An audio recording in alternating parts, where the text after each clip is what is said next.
साथियों, आज हम इस लेक्चर में बॉक्सर प्रोटोकॉल 1901 एडी के बारे में डिस्कस करेंगे।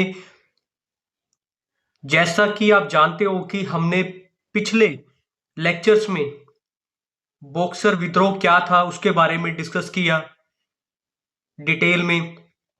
फिर उसके बाद हमने डिस्कस किया कि जो बॉक्सर प्रोटोकॉल के बॉक्सर विद्रोह के क्या कारण थे। आज हम डिस्कस करेंगे इस लेक्चर में कि जब बॉक्सर विद्रोह खत्म हो जाता है 1899 में 1899 में शुरू होता है बॉक्सर विद्रोह, बॉक्सर रिबेलियन। और फॉर्मली ये कब एंड होता है?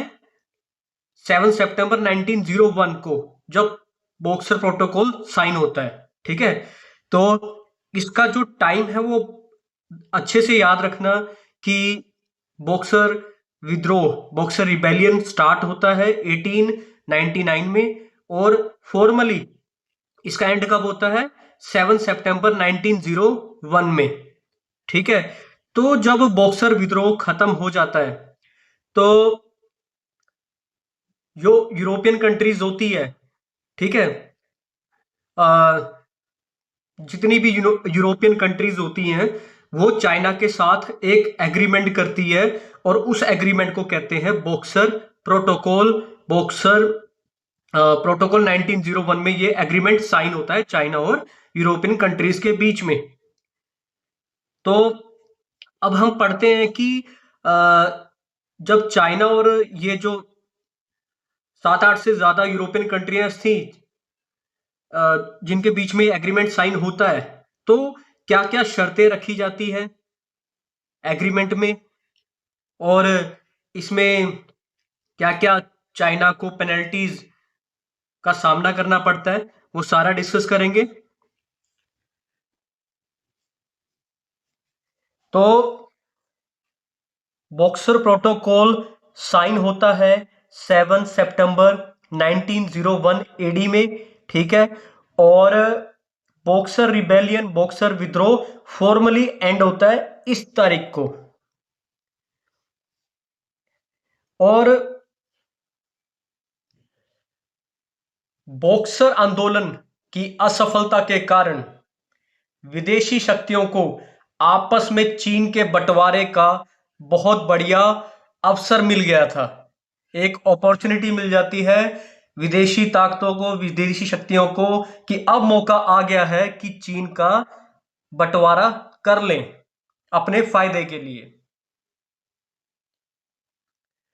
बट होता क्या है कि उनकी आपसी फूट और स्वार्थ के कारण ये अवसर भी वो खो बैठते हैं और चीन बंटने से बच जाता है, चीन का बंटवारा रुक जाता है।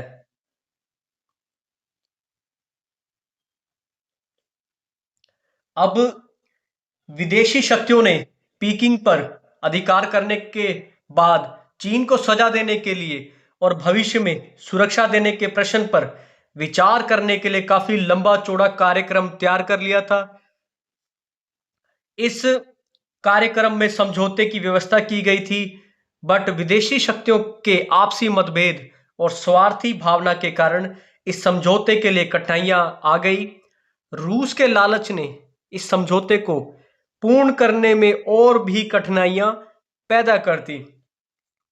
तो विदेशी शक्तियों ने पीकिंग पर अधिकार कर लिया था। ठीक है, और वो अब आपस में डिस्कस कर रहे थे कि अब हम चाइना के ऊपर पेनल्टीज लगाएंगे। ठीक है, और चाइना से जो अपना फायदा उठाना है हम वो उठाएंगे। बट जो रशिया था वो इनसे अलग चल रहा था, वो अलग बेनिफिट चाहता था चाइना से। ठीक है, तो सबसे ज्यादा जो ये एग्रीमेंट हो रहा था, उस एग्रीमेंट में अगर किसी ने ज्यादा अड़चने पैदा करी तो वो रूस ने पैदा करी। अगला आ जाता है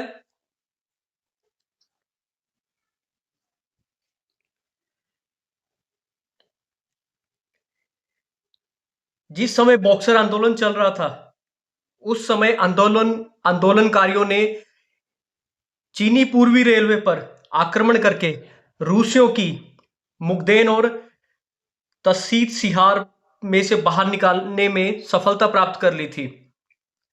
साथ ही आंदोलनकारियों ने हार्बिन के रूसी क्षेत्र को भी अपने अधिकार में ले लिया था। तो जहां-जहां पर रशिया का कब्जा था चाइना में, तो वहां से आंदोलनकारियों ने, विद्रोहियों ने अपना कब्जा दोबारा स्थापित किया। ठीक है, वहां से वो रशिया की आर्मी को खदेड़ने में उन्होंने सफलता प्राप्त करी।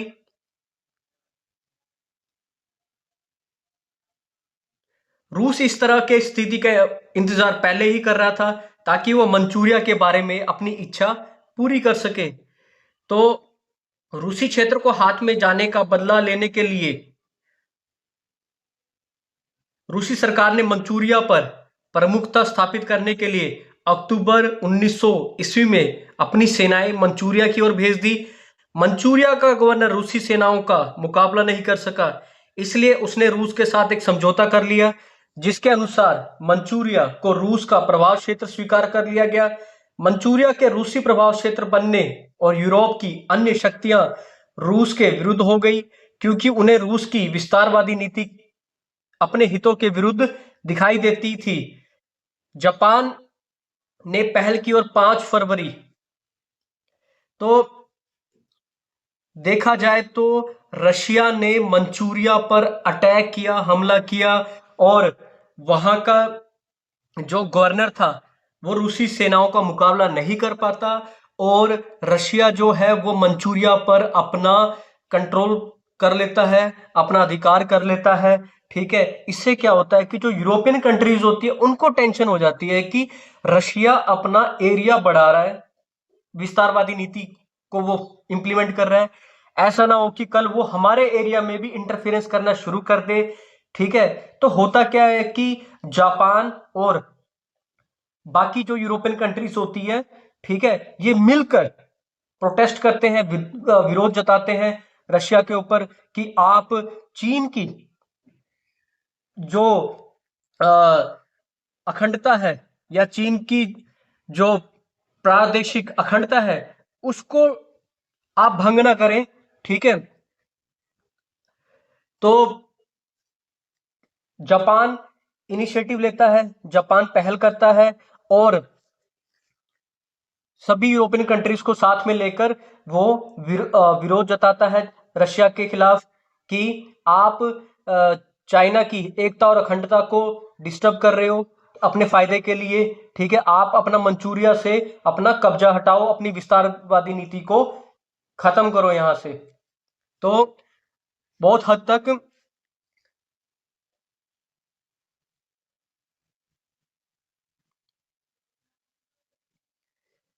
तो जब ये सारे मिलकर रशिया का विरोध करते हैं तो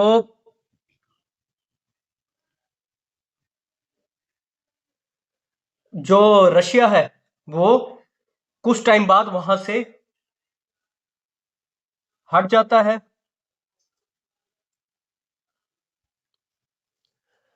वो वेस्टर्न कंट्रीज को दिखाने की कोशिश करता है कि मैं मंचूरिया से अपना कब्जा हटा रहा हूं, पर वो रशिया जो है पूरा कब्जा मंचूरिया से नहीं हटाता। ठीक है साथियों,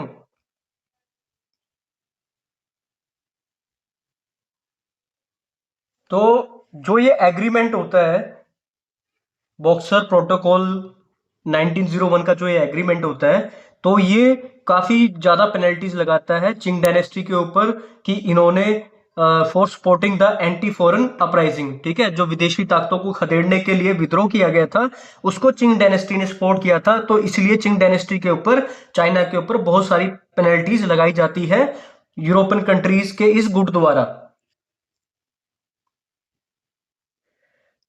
अब होता क्या है कि चीन सरकार ने ली होंगजांग को विदेशी और मतलब वेस्टर्न कंट्रीज के साथ बातचीत करने के लिए उसको नियुक्त किया जाता है चीन सरकार के द्वारा, ताकि ये जो लड़ाई है उसका एंड किया जा सके, अंत किया जा सके, क्योंकि बॉक्सर आंदोलनकारी और चीन सरकार लड़ाई में हार चुकी थी। इसलिए संधि या समझौता करने में कोई कठिनाई नहीं आए। इस प्रकार सभी वेस्टर्न कंट्रीज के साथ चीन की संधि हुई, जो चाइना में वेस्टर्न कंट्रीज का कंट्रोल था, और इसी को बॉक्सर प्रोटोकॉल कहा जाता है।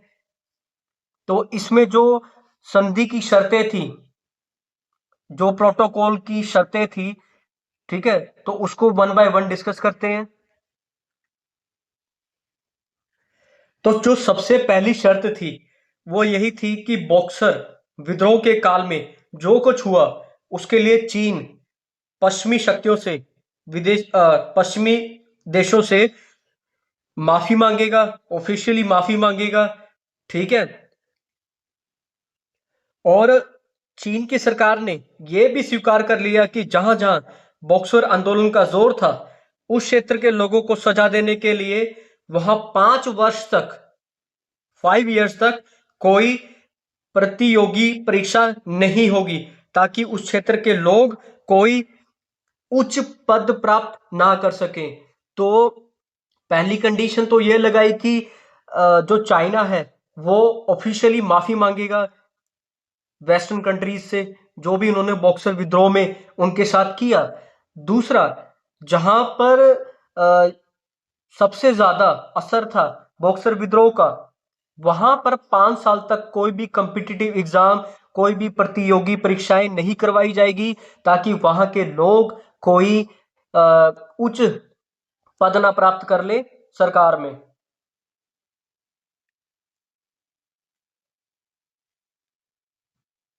उसके बाद आता है कि चीन को युद्ध क्षतिपूर्ति के लिए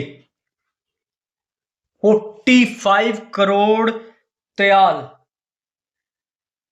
45 करोड़ तायल देने पड़ेंगे, ठीक है, 39 वार्षिक किस्तों में 4% ब्याज के साथ। और वसूली के लिए चीन नमक कर और समुद्री व्यापार की जमानत देगी। और अगली कंडीशन थी कि बॉक्सर आंदोलन के लिए उत्तरदायी लोगों को सजाएं दी जाएगी, ठीक है, उनके ऊपर मुकदमे चलाए जाएंगे और जो भी उनको उनकी सजा बनती है उन्हें सजा दी जाएगी। अगली कंडीशन थी 2 वर्षों तक चीन शस्त्रों, गोला बारूद, युद्ध सामग्री का निर्यात और आयात विदेशियों की आज्ञा से ही करेगा, ठीक है। उन्हें जो भी ये शस्त्र, गोला बारूद और युद्ध सामग्री अगर उन्होंने इंपोर्ट करना है, एक्सपोर्ट करना है, तो उसके लिए किसकी परमिशन लेनी पड़ेगी? विदेशियों की, ठीक है, जो यूरोपियन कंट्रीज वहां पर एक तरफ से अपना कब्जा जमाकर बैठी थी। चीन अपने देश में 2 वर्ष तक युद्ध सामग्री तैयार नहीं करेगा, ठीक है।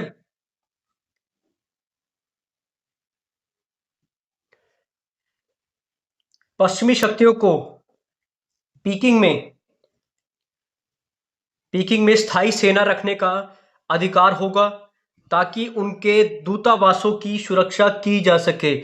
तो उन्होंने ये कंडीशन भी रखी कि हमें अपनी सेना रखने का भी राइट होगा, ताकि हम अपने दूतावासों की सुरक्षा कर सकें। उसके अगली कंडीशन है ताकू दरिया के निकट का किला।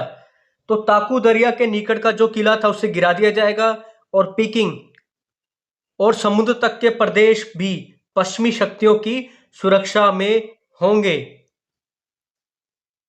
अगली कंडीशन थी जर्मन राजदूत और जापानी दूतावास के मुखियों की हत्याओं के लिए चीन सरकार क्षमा मांगेगी और जहां उनकी हत्याएं हुई थी उनके स्मारकों का निर्माण करवाएगी।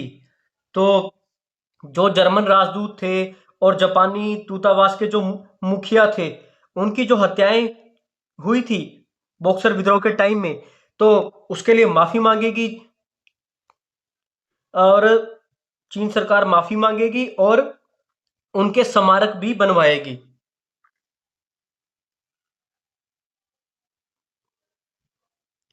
अगला है तिनिस्तीन चीन के अधिकार में नहीं रहेगा और इस पर वेस्टर्न पावर्स का, पश्चिमी शक्तियों का राज होगा।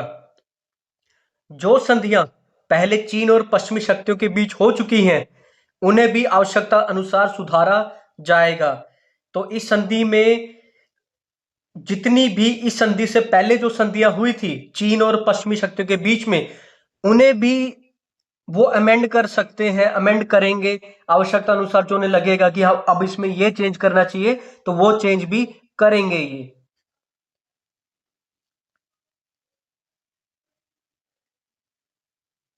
भविष्य में विद्रोह रोकने के लिए प्रांतों के पदाधिकारियों को आदेश दिए जाएंगे कि वे विद्रोहात्मक तत्वों पर कड़ी निगरानी रखें। तो ये कंडीशन भी उन्होंने डाल दी थी कि अगर विद्रोह रोकने के लिए जो प्रांतों के पदाधिकारी थे उनको भी ऑर्डर दे दिए कि अगर उनको लगता है कि कोई ऐसे गुट है या कोई ऐसे संगठन है तो जो विद्रोह करने वाले हैं उनके ऊपर वो कार्रवाई करें।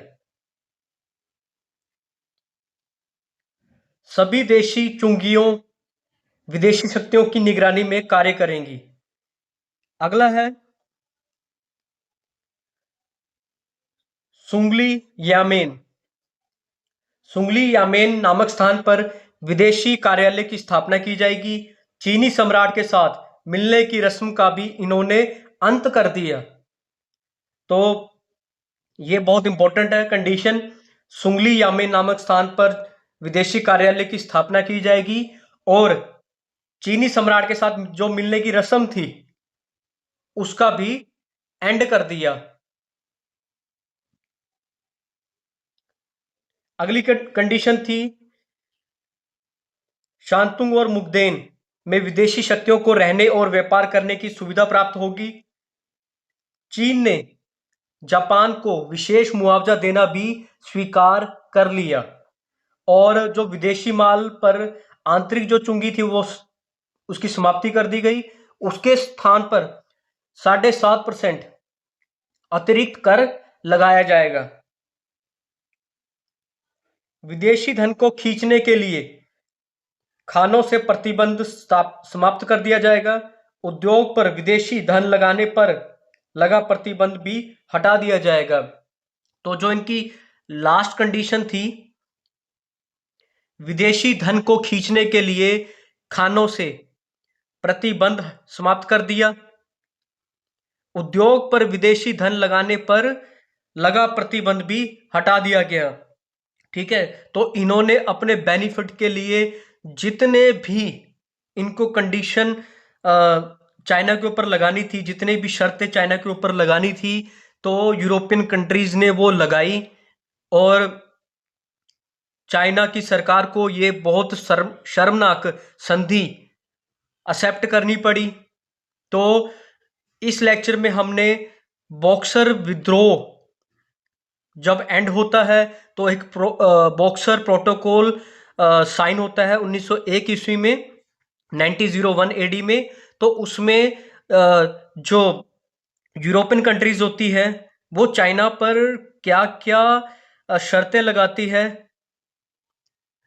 उसको हमने डिटेल में डिस्कस किया।